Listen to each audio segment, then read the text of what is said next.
Dijonai Carrington, you are the dirtiest dirtbag of them all. Dirty play, Dijonai Carrington. It wasn't a hard foul. It wasn't a tough screen. It was a full-on post-game ambush. Dijonai Carrington didn't just lose the game, she lost her damn mind.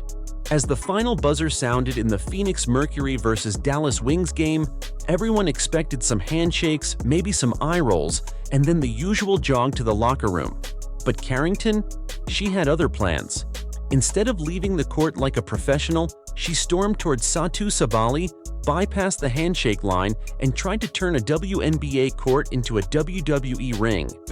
This is so embarrassing. You can't control yourself. How old are you, Dijonai?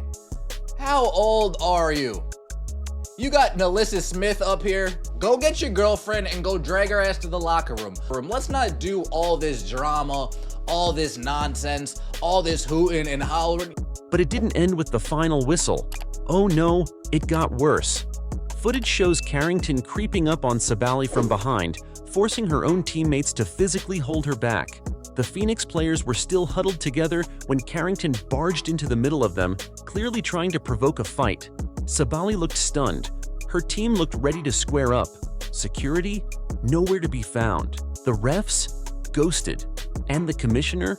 Probably doing yoga in a Wi-Fi dead zone. Here after this ball game ended. Well, I'm surprised security. Now you see her go approach her? You see her go approach her? You see her go approach her from behind? And that look, her teammates are having to pull her back and all of that. Bruh, you lost. Y'all got smacked. Y'all have won one game. Take your sorry asses to the locker room. Let's not sugarcoat this. Carrington looked like she was auditioning for Mortal Kombat. She had no ball in her hands, no reason to be near the opposing team, and zero chill. And while some fans called it passion, let's call it what it really was, unhinged. Here's where it gets even more ridiculous. Carrington didn't just start swinging in the heat of the moment. She waited until the game was completely over. After 4 full quarters, after the score was final, she made a conscious decision to turn back around and throw herself at Sabally like this was a grudge match from high school. If that's not premeditated, what is? And let's not forget, Dallas is 1-10. That's not playoff energy. That's bottom of the barrel frustration. So instead of figuring out how to win games, Carrington decided to pick a fight with one of the league's top players. That's not intensity. That's insecurity. She wanted to take the spotlight off Paige Buchers, who had her best game as a pro, and shove herself into headlines by literally trying to shove someone. It's like she saw Paige dominating and thought, how do I steal this attention? And now she has it, but for all the wrong reasons. The video is everywhere.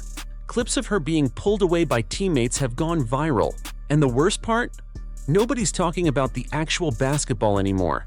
Just the drama, the fight, the meltdown. This wasn't Dijonai Carrington's first outburst, and it definitely won't be her last if the league keeps looking the other way. Let's rewind to the mess she's been leaving behind all season. Carrington has been building this reputation brick by brick. Week after week, it's the same story. Flagrant fouls, cheap shots, trash talk so loud it could be heard from the rafters. Whether it's pulling hair, bumping officials, or body-checking players mid-possession, Carrington's playstyle has shifted from aggressive to downright reckless. And what's worse? She's been getting away with it. No suspensions, barely any fines. A slap on the wrist here, a do-better statement there. Meanwhile, she's out here throwing elbows like she's training for UFC 300. One moment she's in the paint boxing out, and the next she's on Twitter acting like she didn't just try to decapitate someone. Here's where things really start to fall apart. Remember when she squared up with Jessica Shepard last month? Or when she tried to blindside a rookie mid-play with a spinning shoulder tackle? That wasn't hustle. That was pure chaos. If Draymond Green had done half this stuff in the NBA, he'd be suspended for a month and sent to therapy with Dennis Rodman. But Carrington? She's racking up fouls and followers at the same time. It's not just one moment, it's a highlight reel of havoc. The league has receipts. Video after video shows Carrington throwing fits, launching into opponents, and then walking away like it's no big deal. And still, no accountability. If this behavior continues unchecked, what message is that sending? You can't say you want to grow the WNBA and then let one player treat the court like a street fight with sponsorships. Players like Caitlin Clark and Aliyah Boston are trying to elevate the game. Meanwhile, Carrington's trying to elbow her way into every headline, literally. And the league's silence? That's the loudest part. They've let it slide for too long, and the more they do, the more emboldened Carrington becomes. Because if nobody's going to bench her, why would she stop? And yup, we challenged the last couple flagrants and got them rescinded because I'm always trying to make a play on the ball, nothing more, nothing less. Yank. Woo. Woo. And then Dijonai Carrington has the audacity to sit there on the floor acting as if she did nothing wrong. Stay away from my team. Stay away from Caitlin Clark. Here's the thing. Dijonai Carrington doesn't go after everyone. She's selective. Real selective. Now this is where the pattern gets impossible to ignore. Carrington doesn't pull these antics on league vets. You won't catch her throwing elbows at Aja Wilson or mouthing off to Brittany Griner. She knows better. Try that with Alyssa Thomas and you might end up doing backflips into next week. Carrington's chaos is calculated. She waits for opponents who won't or can't fight back. And that's what makes it worse. This isn't competitive fire. It's bully behavior wrapped in a jersey. She picks on rookies, she targets quieter players.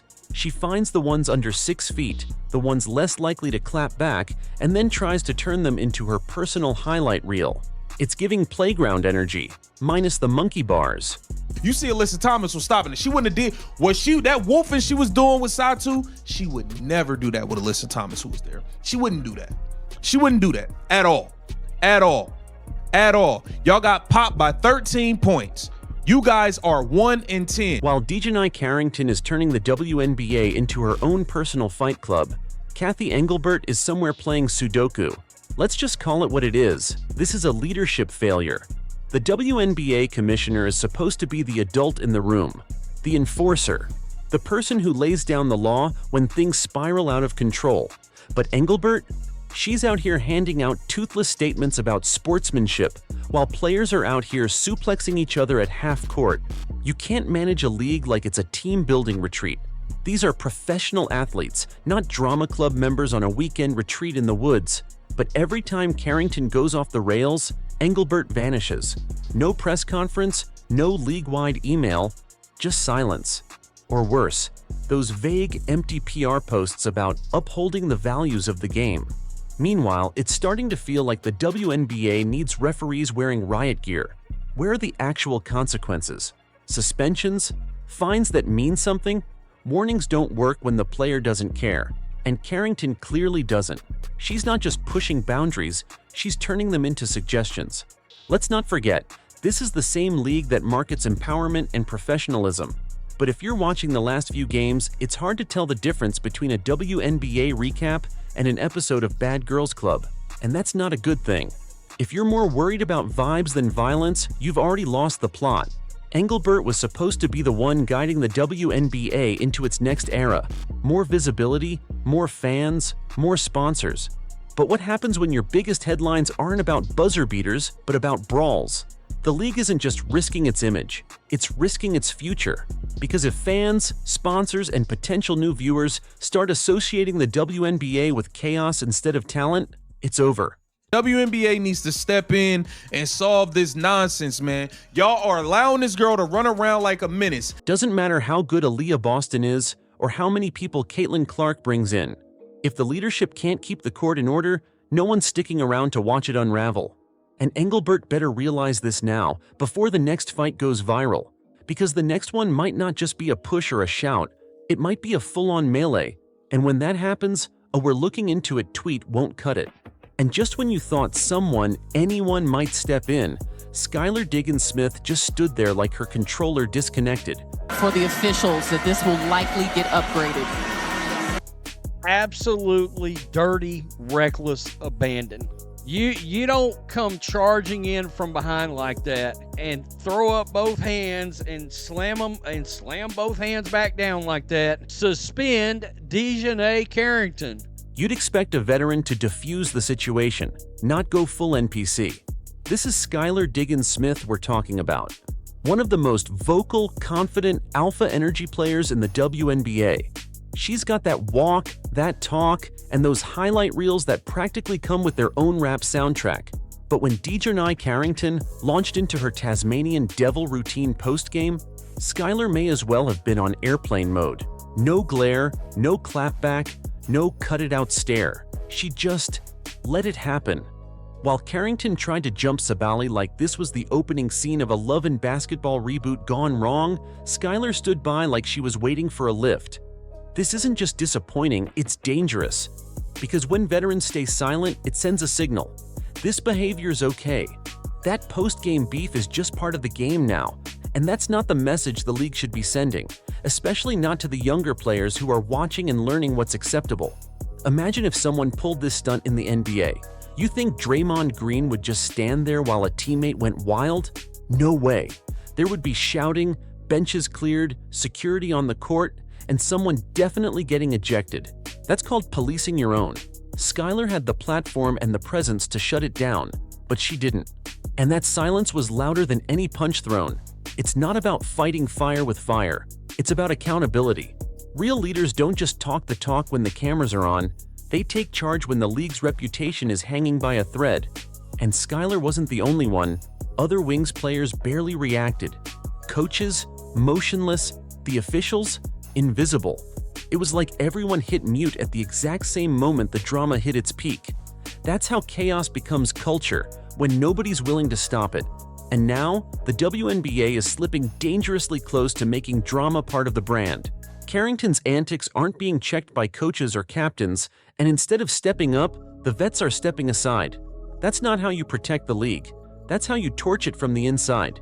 If you're enjoying this kind of breakdown and want more real talk about what's really going on in the WNBA, don't forget to hit that subscribe button and support the channel. Thank you.